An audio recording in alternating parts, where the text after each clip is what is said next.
Armin loved the hour when the world went silent and the internet felt endless. Past midnight, every small sound seemed louder. The hum of his computer, the ticking clock, the whisper of wind against the window. It felt like a secret time, a slice of life that belonged only to people who refused to sleep. His parents believed he stayed up late to study. His friends assumed he logged off early. The truth was different. Night after night, Armin traveled through strange forums, half-dead social pages, and forgotten chat rooms where usernames drifted like ghosts. The glow of the monitor painted his face pale. Shadows hung under his eyes. He told himself he would log off soon, just 5 more minutes, one more link, one more scroll.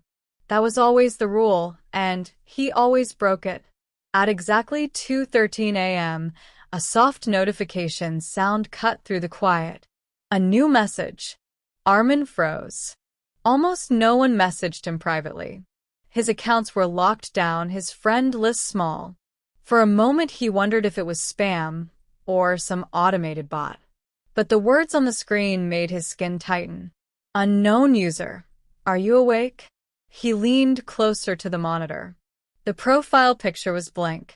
When he tried to click the name, the page stuttered, refusing to open, as if the account didn't truly exist. Probably someone messing around, he whispered, though the room suddenly felt colder. He typed back, "Who is this?" The reply did not come. Minutes passed. Armin could hear his own breathing. From somewhere in the house, pipes ticked softly. He felt stupid for being nervous, yet he couldn't shake the crawling sensation at the back of his neck. Just as he reached for the mouse to close the chat, 3 disappeared. Typing. They blinked for a long time. Finally, the answer came. "I can see you." Armin's heart began to pound. He glanced toward the dark doorway of his bedroom, then at the window, curtains pulled tight. He swallowed and forced himself to respond. "Stop joking." How? This time the reply was instant. "Turn around." Armin stared at the words on the screen, his reflection faint in the glass of the monitor. For a second, he considered laughing it off, telling himself it was some stupid prank pulled by a bored stranger who had guessed correctly that fear worked better than humor at 2 in the morning. His heart, however, refused to calm down. It beat too fast, too hard, as if it already knew something his mind didn't.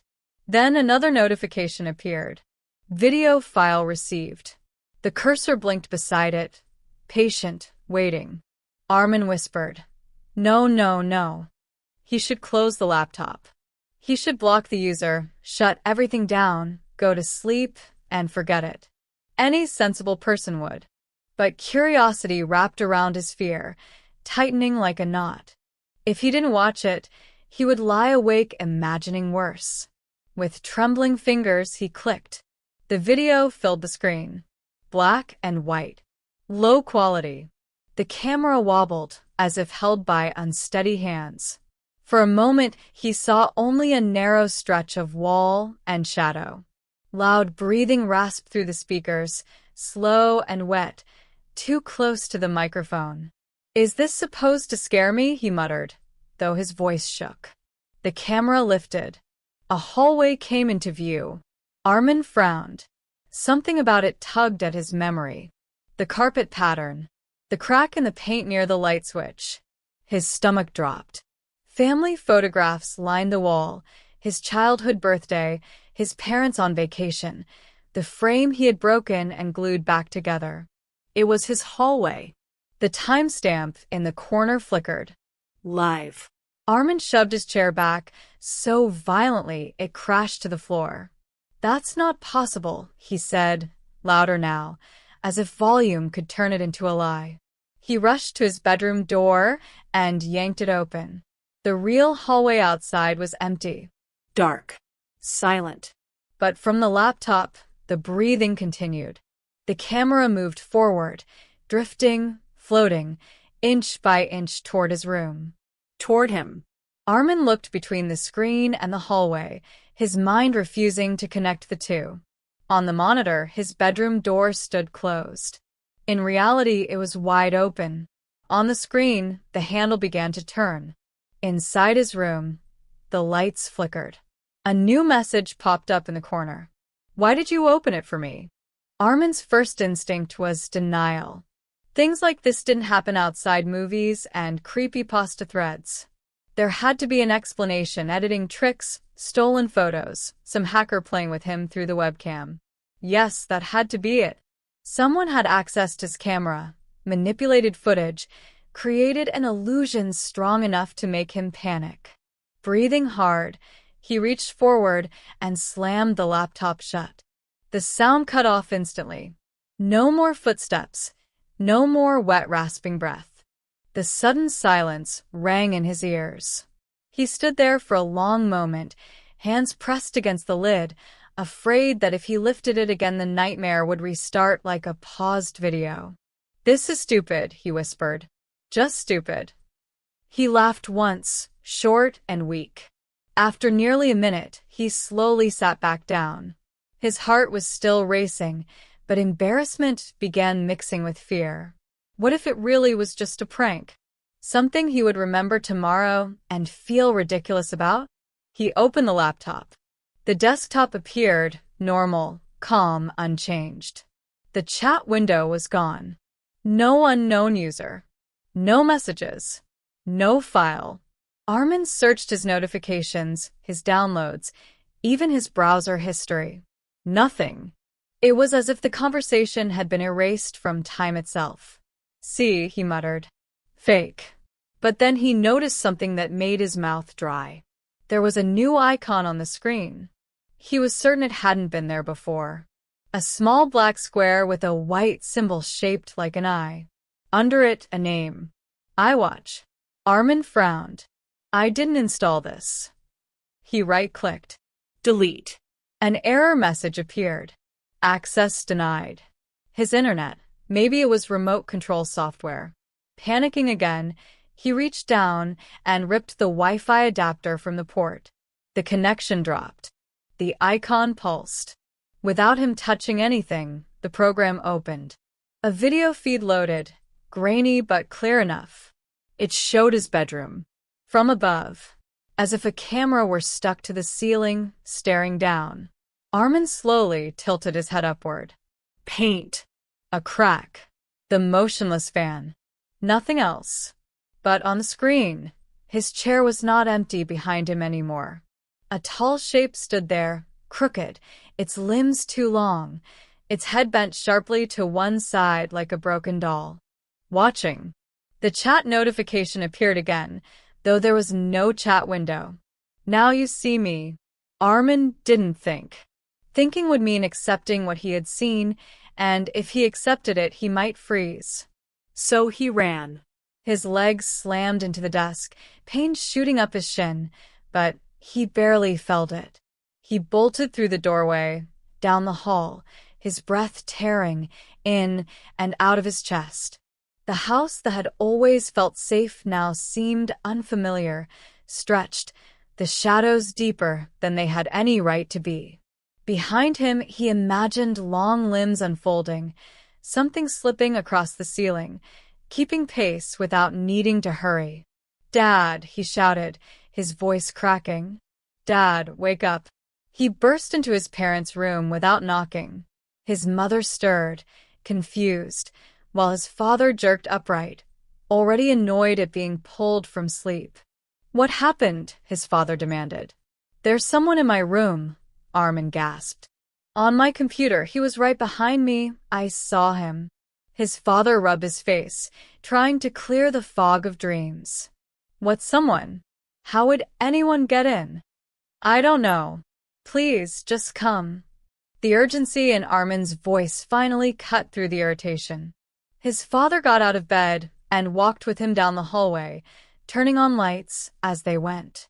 Bright yellow flooded the walls, chasing away the dark. Armin stayed close, terrified that if he looked back, he would see the thing crawling after them, folding itself into corners. They reached his bedroom. Empty. The chair lay on its side where he had knocked it over. The laptop sat on the desk, closed, peaceful, ordinary. His father checked the window, the closet, even under the bed. Nothing. See, he said, trying to soften his tone. A nightmare. Too much late-night internet. It wasn't a dream, Armin whispered. But the evidence was gone. No footsteps. No extra shadows. No impossible figure. After a lecture about sleep and imagination, his father returned to bed. Armin stood alone in the doorway of his room, shame burning in his cheeks. Maybe he had panicked. Maybe stress had twisted what he thought he saw. Slowly, he stepped inside. The laptop lid creaked. It was opening, by itself. The screen woke, bright against the light still on in the hall. A camera view filled the display. Armin, standing there, and directly behind him, so close it almost touched his back, the tall shape waited. A message wrote itself across the bottom. You invited me when you replied. Morning arrived gently, with sunlight pushing through the curtains and birds beginning their ordinary songs, the kind of peaceful start that made the terror of the night feel impossible. Armin's mother knocked on his door to wake him for school. When he didn't answer, she opened it, already prepared to scold him for staying up too late again. The words died in her throat. The room was empty. His bed hadn't been slept in. The chair lay tipped over. The laptop sat open on the desk, screen glowing against the bright morning light. For a moment she assumed he must be in the bathroom or downstairs for water, but the house held a strange stillness, the heavy quiet of somewhere missing a heartbeat. Armin, she called. No reply. His father searched the entire house, then the yard, then the street. Doors were locked from the inside. Windows latched. There was no sign of forced entry, no note, no clue. It was as if he had stepped out of the world between one breath and the next. They called relatives, Friends. Teachers. finally, the police. Everyone asked the same question. How could someone vanish from a sealed room? No one had an answer. But the laptop remained on.